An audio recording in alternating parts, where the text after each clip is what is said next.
जय हिंद दोस्तों, स्वागत है आपका ऐसे कॉन्सेप्ट एजुकेशन पे। आइए आज हम लोग रॉलेट एक्ट पढ़ते हैं। Rowlatt act 1919। क्या रॉलेट एक्ट 1919? पिछला वीडियो में हम लोग क्या पढ़े थे? होम रूल लीग पढ़े थे।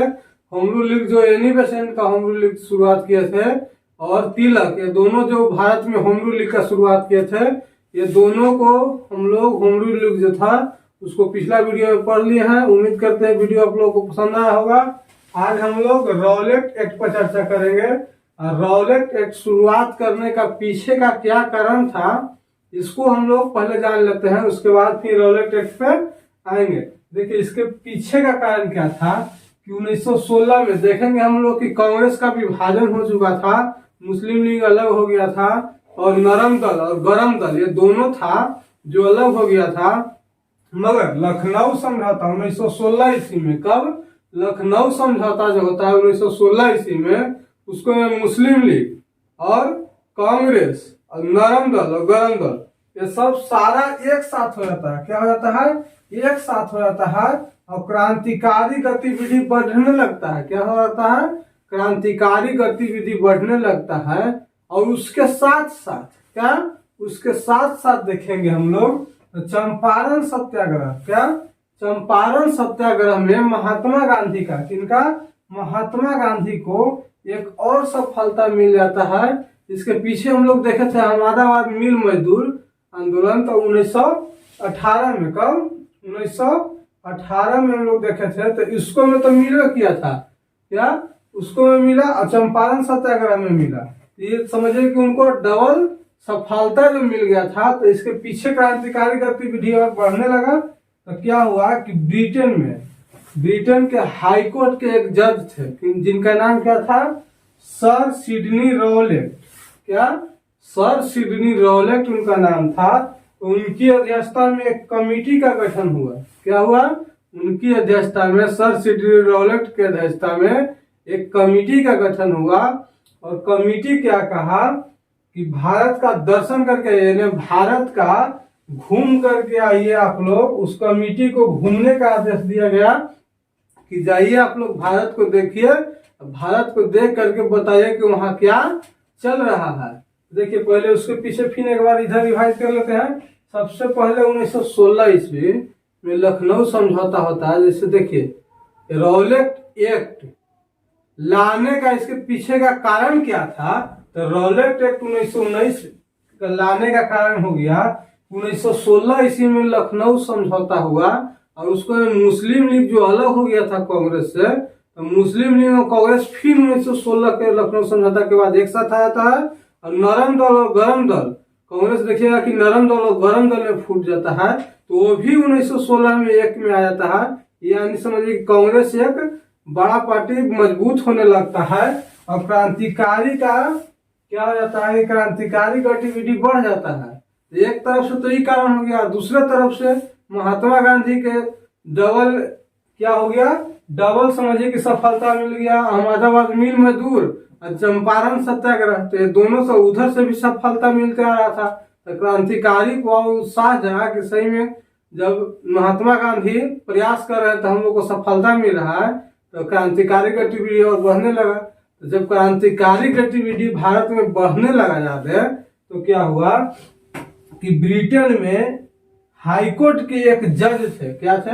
ब्रिटेन में हाईकोर्ट के एक जज थे जिनका नाम क्या था? Sir Sydney Rowlatt. क्या? सर सिडनी रॉलेट नाम था। तो उसकी अध्यक्षता में क्या होता है कि सर सिडनी रॉलेट की अध्यक्षता में एक कमेटी का क्या होता है? गठन होता है। और उस कमेटी को भेजा जाता है कहाँ? भारत में। जाइए आप लोग पूरा भारत को घूम करके, पूरा भारत के दर्शन कर करके आइए, यानी पूरा भारत को घूम करके आइए और बताइए कि भारत में क्या चल रहा है। तो देखिए जब भारत कमेटी जो है भारत दर्शन के लिए आता है, भारत में घूमता है, उसके बाद वो रिपोर्ट क्या देता है? रिपोर्ट देता है कि भारत में क्रांतिकारियों का दमन करना बहुत जरूरी हो गया है, क्रांतिकारी गतिविधि बढ़ गया। तो बढ़ा तो है ये था क्योंकि चंपारण सत्याग्रह में महात्मा गांधी को सफलता मिला था और इसके पीछे फिर हमारा मिल मजदूर में भी सफलता मिल गया था। उसके बाद फिर देखिएगा कि उसी के चलते क्रांतिकारी गतिविधि बढ़ने लगा। एक प्लस में नरम दल गरम दल मिल गया तो कांग्रेस और बरियार हो गया। प्लस में फिर मुस्लिम लीग मिल गया कांग्रेस में, सब अलग अलग होल था तो मुस्लिम लीग भी मिल गया तो क्रांतिकारी गतिविधि बढ़ने लगा था। तो क्या कहा सर सिडनी रॉलेट का जो कमेटी का रिपोर्ट आया वो आया कि भारत में क्रांतिकारी गतिविधि बढ़ गया है और उसको दमन करना बहुत जरूरी है। क्या करना? उसको दमन यानी उसको दबाना बहुत जरूरी है। इसीलिए ये रिपोर्ट कौन दिया? सर सिडनी रॉलेट के जो कमेटी अध्यक्षता में कमेटी बैठाया गया था वो बोला कि भारत में क्रांतिकारी गतिविधियों का दमन करना बहुत जरूरी है, नहीं तो ब्रिटेन के लिए भारी पड़ेगा। तो उसी की अध्यक्षता में एक कानून बनता है। क्या होता है? कानून बनता है जिसका नाम the anarchical and revolutionary crime act होता है। इसी को शॉर्ट में क्या हम लोग कहते हैं? Rowlatt act. क्या? Rowlatt act. इसी को रॉलेट एक्ट 1919 हम लोग कहते हैं कि कानून बन गया। रॉलेट एक्ट कानून क्या था? तो ये कानून था कि बिना वकील, क्या? बिना वकील, बिना दलील यानी किसी को शक के आधार पर, क्या ये कानून बना जिसके तहत यानी बिना वकील बिना दलील यानी किसी को शक के आधार पर क्या किया जाता था कि 2 वर्ष के लिए, कितना वर्ष? किसी को शक के आधार पर 2 वर्ष के लिए गिरफ्तार किया जाता था।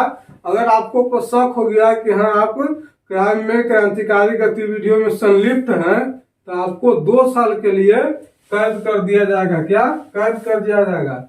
यानी समझिए कि वो क्रांतिकारियों का दमन करने का एक प्रयास था। रॉलेट एक्ट क्या था? प्रयास था जिसको में क्या हो जाता है कि क्रांतिकारियों में डर हो जाता है। क्या? क्रांतिकारियों में डर हो जाता है और इसके चलते ढेर सारा क्रांतिकारी देखिएगा कि जेल जाते हैं। लगभग 18,000 क्रांतिकारियों को रॉलेट एक्ट के नियम के कारण जेल जाना पड़ा। रॉलेट एक्ट के नियम के कारण जेल में बंद कर दिया गया। यानी समझिए कि क्रांतिकारी गतिविधियों को भारत में दबाने का एक प्रयास था रॉलेट एक्ट 1919।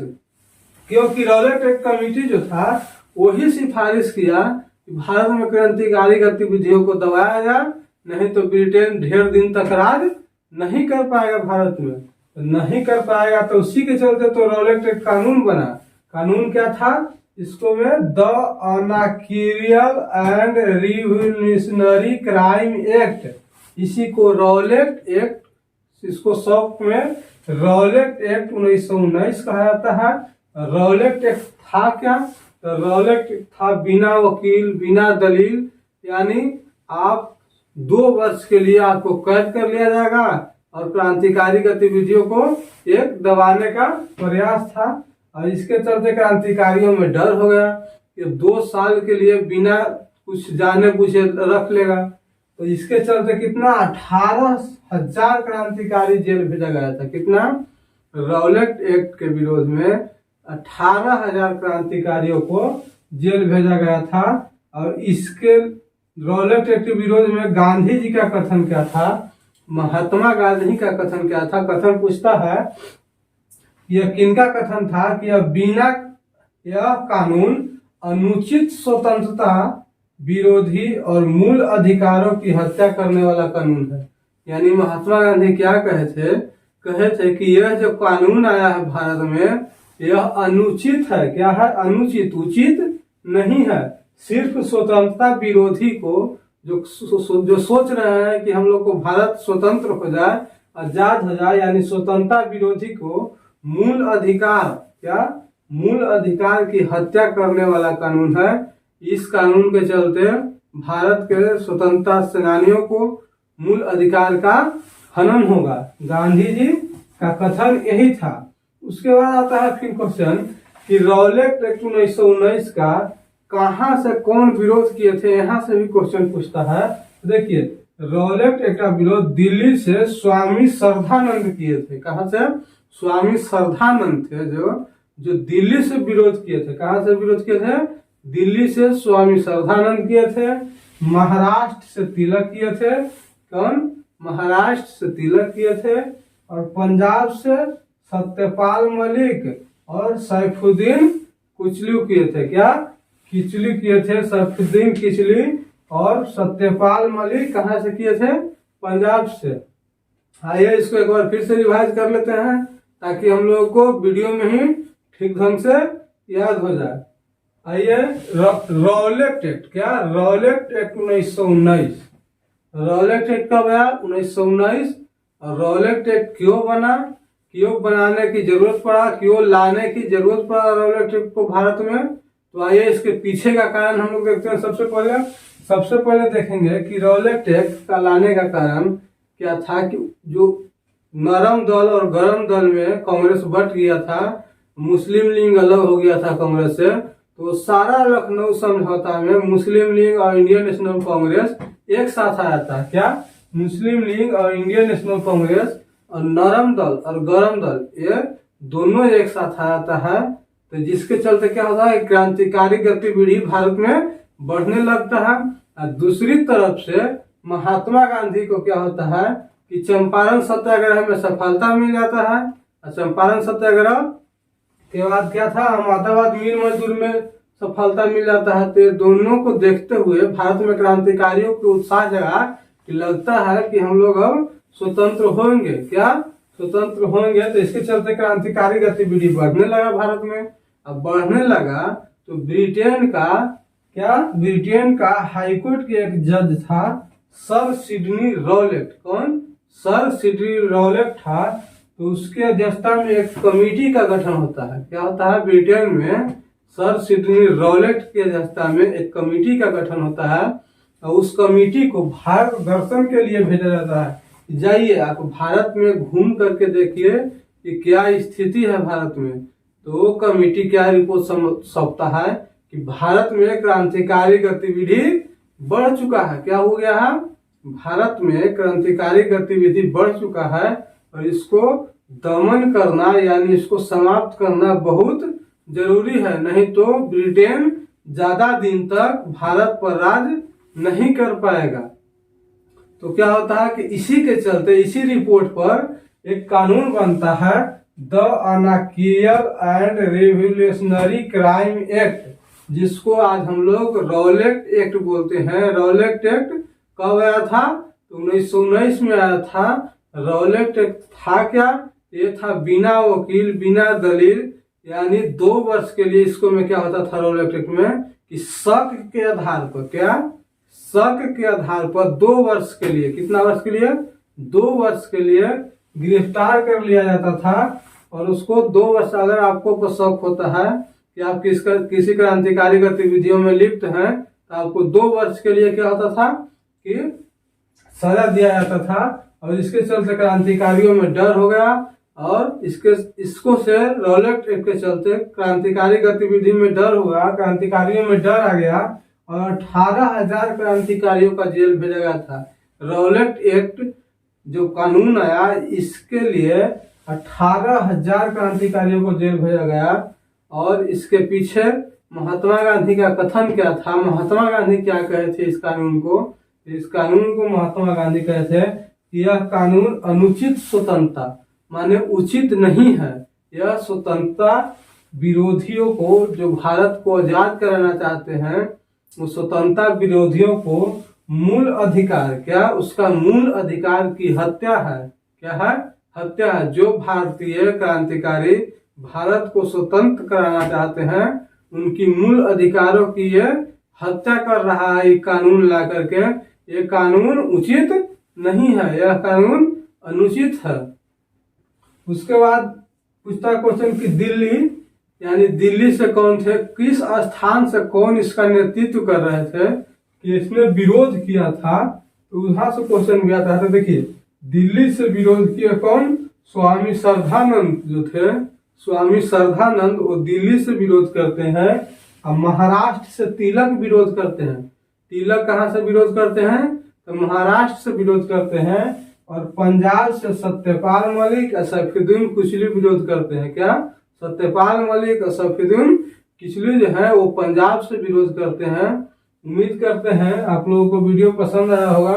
वीडियो पसंद आया तो वीडियो को लाइक, शेयर, कमेंट और चैनल को सब्सक्राइब जरूर कर लें। आप लोगों का अपना परिवार है, इसे बढ़ाने में सपोर्ट करें। जितना हो सके ज़्यादा से ज़्यादा वीडियो को शेयर करें। और इसका प्लेलिस्ट बन चुका है। पिछला वीडियो में हम लोग होम रूल लीग पढ़े थे, होम रूल लीग 1916। इसको बाद तिलक का भी होम रूल लीग पर चर्चा हो गया है और एनी बेसेंट का भी होम रूल लीग पर चर्चा हो गया। इसके पीछे जो है हम लोग सीरियल से मॉडर्न हिस्ट्री पढ़ते आ रहे हैं। और आज हम लोग 1919 आ गए हैं। अगला वीडियो हम लोग को जालियांवाला बाग हत्याकांड पर आएगा। क्या जालियांवाला बाग हत्याकांड पर आएगा। और हम लोग 1919 के पहले सारा जो है मॉडर्न हिस्ट्री का वीडियो पढ़ चुके हैं और 1919 तक आ गए हैं। 1947 तक हम लोग जाकर के भारत को आजाद कर छोड़ेंगे।